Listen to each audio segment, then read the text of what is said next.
Hey everybody, it's Craig from the University of Applied Research and Development, and it is our privilege to have with us Dr. Nancy Claxton, who's the CEO of Nadal Pan. Hi, good to see you.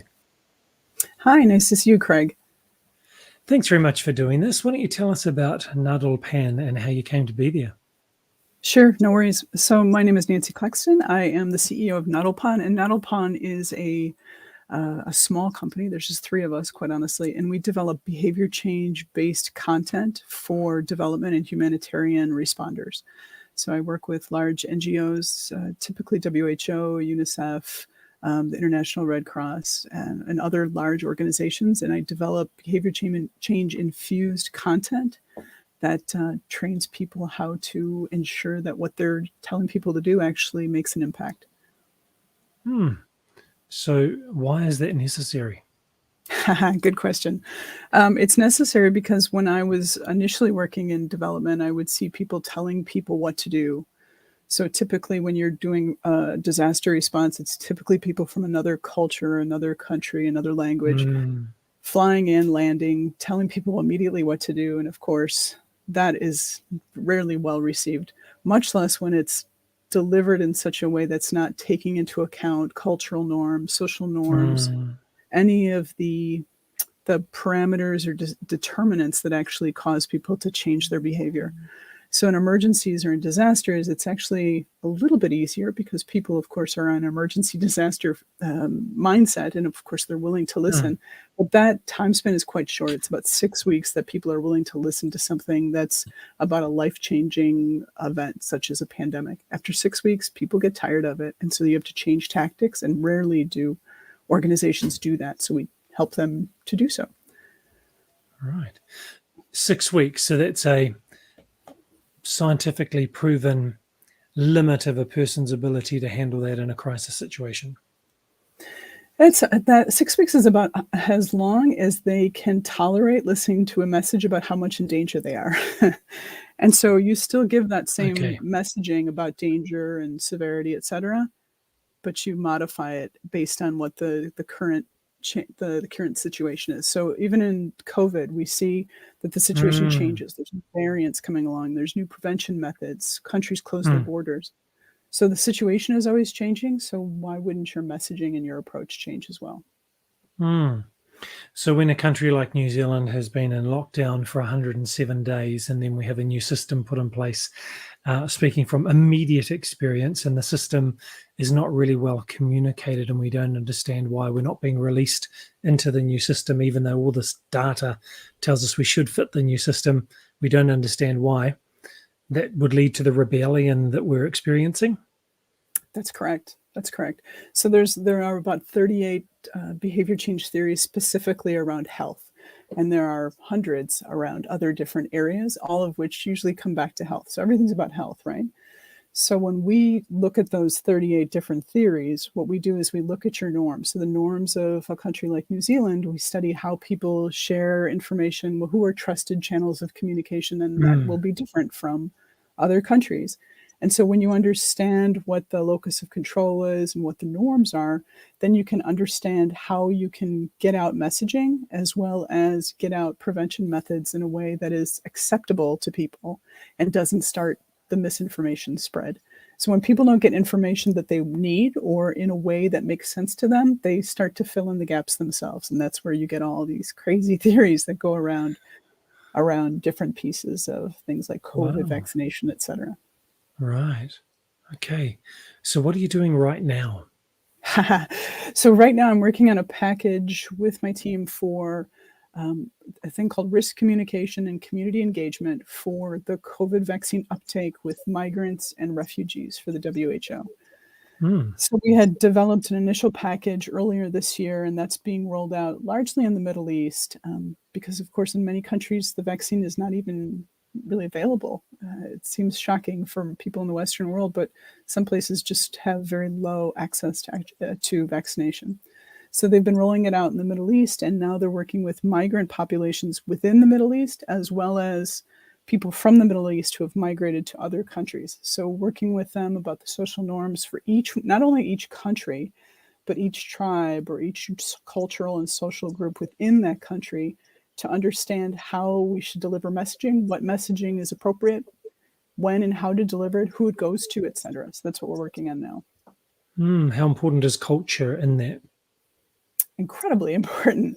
And typically people don't take that into account, and that's usually where the gaps fall. So when people who we're talking to are not involved in the development and the testing of the content, it falls flat. It doesn't work, quite honestly. Okay. So how do you do that? How do you customize a communication strategy that might be right in, say, America or New Zealand, and then you're going into the Middle East with people who are not actually maybe from that area? They're a refugee or a migrant from somewhere else. How do you work that out? Yeah, so we interview them. We have a number of focus group discussions. And so Okay. we talk to them about different things like, what are the social norms that would approve of you getting the vaccine? What are the Right. social norms that would disapprove of you getting the vaccine? What kind of access do you have to the vaccine?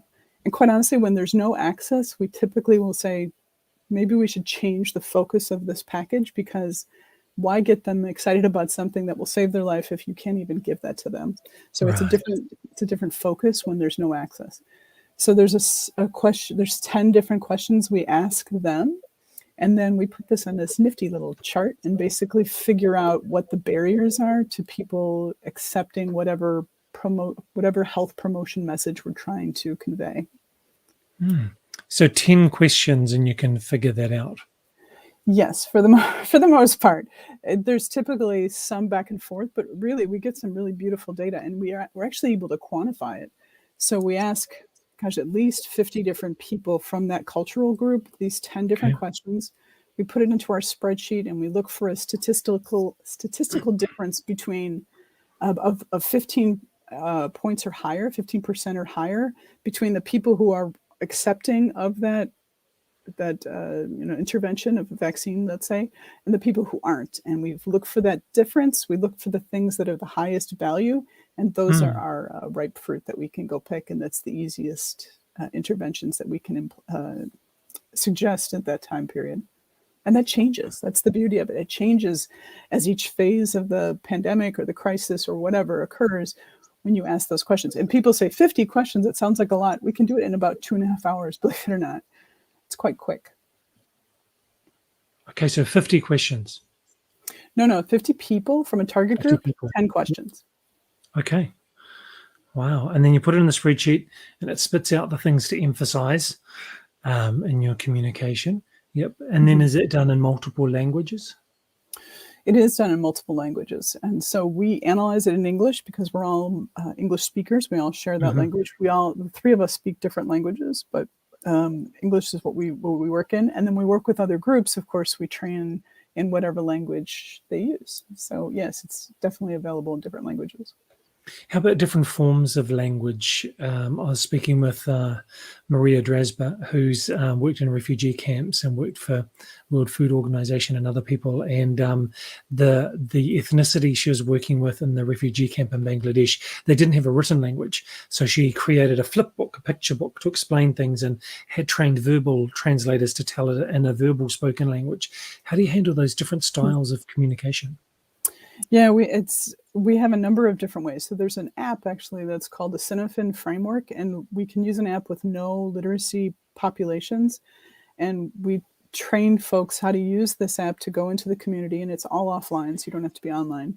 And they can go up to a villager, a community member, and ask them a series of questions, and they can either speak into the app, or they can write a message, or they can take a picture. And then there's a number of different prompts where they're tapping on different parts of the picture to answer that question. So that's one. And then another one is the exact same thing you're talking about. It's much more low tech. It's a flip book with lots of imagery. So imagery works quite well. Can you tell us the name of that app again? Sure, it's called the Cinefin Framework. It's a bit technical, I have to say, and it's not cheap. So we pay a group in Wales actually to use that framework, but it's one of the nicest tools we've found in terms of measuring behavior change, especially in crisis. Well, why don't you tell us a little bit about your capacity building activities you've done with WHO and Red Cross previously? Sure. So I was a teacher and a school principal for many years before getting into public health. And so I worked for the International Red Cross as well as a number of different Red Crosses around the world working in training folks on health literacy, health promotion, emergency health, response, as well as lots and lots of scenarios and simulations. So I've worked in Africa, I've worked in Southeast Asia. We actually did a training in Australia somewhere, but not in New Zealand. I visited New Zealand, but not as a trainer. I apologize. But a beautiful part of the world. And what we do in capacity building is, so I'm typically the trainer. Now, I'm from the US. Who am I to start telling people how to respond in their culture?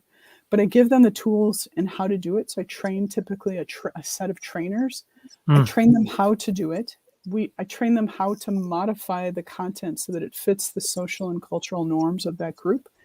And then they go out and train volunteers or healthcare workers or Ministry of Education or Ministry of Health folks on how to actually implement what it is that we've just trained. So sometimes I have a translator. Sometimes people have sufficient English that they're comfortable enough. It's not an English class. If they're not comfortable, then we get a translator. But I've worked in a number of different areas, as well as supportive areas like fraud and corruption and budgeting and operations. All those things are just as important as the actual intervention work itself, and a lot of M&E work. Sorry, my computer is making lots of noise right now. So a lot of M&E work, because of course, if we can't measure it, it hasn't happened according to the donors. So we need to ensure that we've got the tools that show the baseline, whether it's development or humanitarian work, as well as to measure the impact, the quality of our impact, and the scope of our impact, and what we would do differently or how we could add to that for the next disaster. Another piece that we were working on at the Federation is we developed a set of competencies. So during the 2010 earthquake in Haiti, I don't know if any of you have ever been there during the earthquake response, but it was a mess. Every single aid organization showed up. There was no coordination whatsoever. Everybody was just doing whatever they wanted to do. And it was a disgrace. It was horrible. We did a disservice to the people there. And the WHO at that time decided, we should probably have some kind of categorization or classification system. So I worked with the Red Cross to quantify what an emergency health worker looks like. So we focused on health. What are the capacities or what are the competencies that the entire response needs to have? And then let's map what each person has from that menu. So you don't have to be everything, but we need to know what parts of the puzzle you are so that we can figure out what the other puzzle pieces need to be to have a comprehensive response. So we instituted that for health, and it went quite well. Actually, we used it in terms of figuring out who needed to go to a response. You know, phase 1, everybody wants to go. Phase 2 or 3, people have less interest, but quite honestly, that's when more support is needed because you see more psychosocial issues popping up 3 months after disaster. And so we had mapped the series of health issues that were coming up on a 12-month trajectory post-crisis to figure out when we needed to put different pieces in. And then after that, they started to do it for disaster preparedness. They did it for finance. They did it for ops. They did it for everything because they saw that there was such value in it. Wow.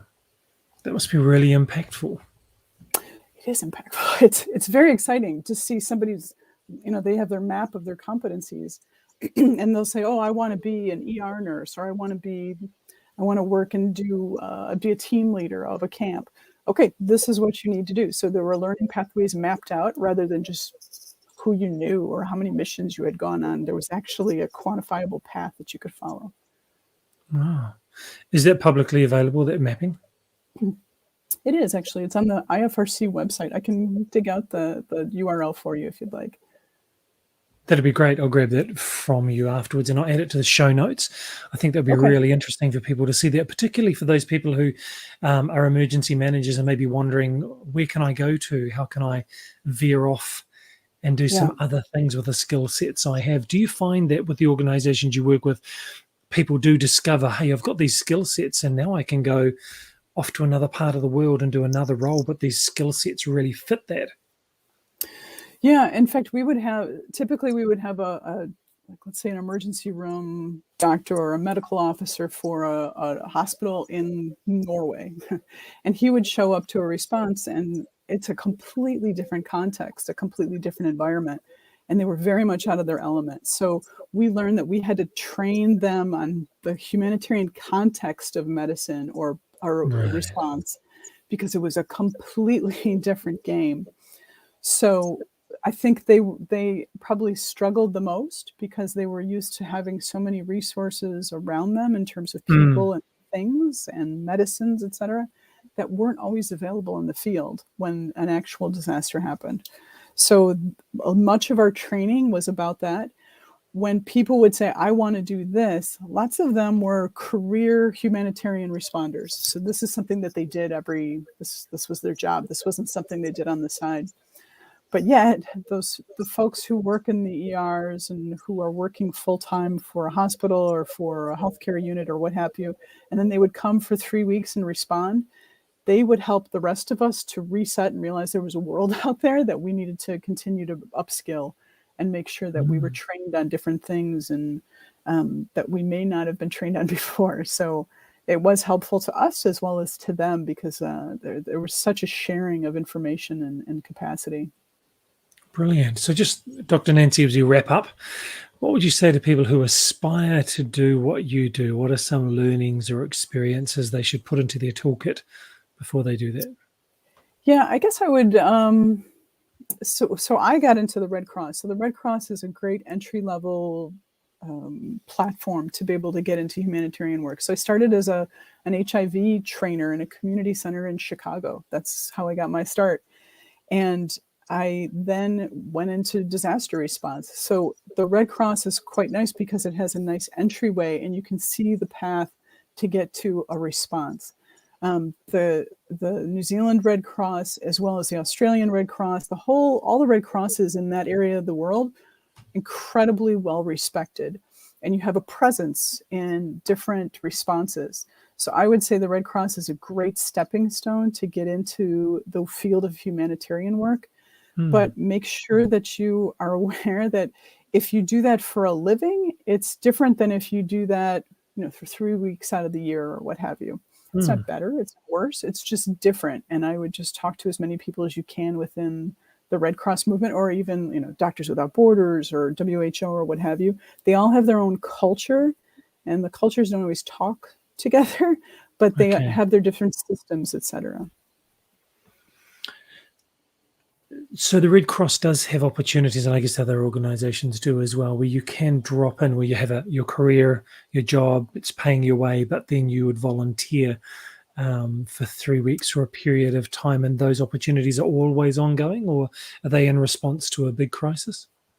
Yeah, very much so. So the Red Cross keeps a roster. So for the Red Cross at least, and as well as for WHO, they keep a roster in each of the regional teams around the world. So your regional team would sit in, I think it's in Bangkok or in Malaysia. They switch off every once in a while. And what you want to do is you'd want to get on the regional roster. So to get on the regional roster, you typically get on your country roster first. So you might work with the National Guard or whatever your system is Mhm. in New Zealand, and then you get referred for a training. It's just a week-long training to just make sure that you understand what a humanitarian response is and if you're up to it. I would say we probably have about 10 to 15% on any training that don't go on, and that's okay. That's okay. It's a different context. I completely get it. But just to see if that's something that you're comfortable with, and then they'll send you on a mission to see how you do, if you like it, etc. And then you can get onto the global roster if you're up to it, if that's something that you're keen to do. Many companies that you work for or hospitals that you work for are very keen to have you do those missions. And so you'll get paid time off to be able Right. to do those missions. And a mission lasts between 3 weeks, sometimes up to 6, but 6 is quite unusual. And there are some lifers who just go mission after mission. It's not advisable, but it's doable. Right. I just want to share your website so that people can get hold of you if they want to. So I've also got your LinkedIn URL in the show notes. So is it the best way to get hold of you through your website and through LinkedIn, or are there other ways? LinkedIn's probably best. That's probably the one we respond to the most. I can also give you my work email. Can I put it in the chat box? Okay. I'll make sure Okay. that's added on. Okay, that sounds good. Well, Dr. Nancy, really want to thank you for your time. I know you're busy. Really appreciate you sharing your wisdom and your experience as well. And just so you know, I never like to waste anyone's time. So I've got a whole page of notes here from listening and learning. And I know that our students will do the same. So thank you so much for giving your time. Thank you so much. Take care. All the best. Please don't go anywhere just before I wrap up. I'd like to have a quick chat to you afterwards, after I No wrap problem. up. So thank you. So for those who are watching, those emergency managers who aren't involved in training right now, as you know, emergency managers often have this big binder full of certificates and training and courses that they've been on, but sometimes that doesn't translate to an academic degree. So if you haven't got your bachelor degree or you'd like to pursue a higher degree, getting a master's or postgraduate qualification, do reach out to us. The reason we were formed, uard.org or uard.ac.nz, was to ensure that emergency managers could get credit and recognition for their training or their experience and all their time in the industry. So we look forward to you reaching out to us, and also look forward to seeing you on the next episode of our video cast.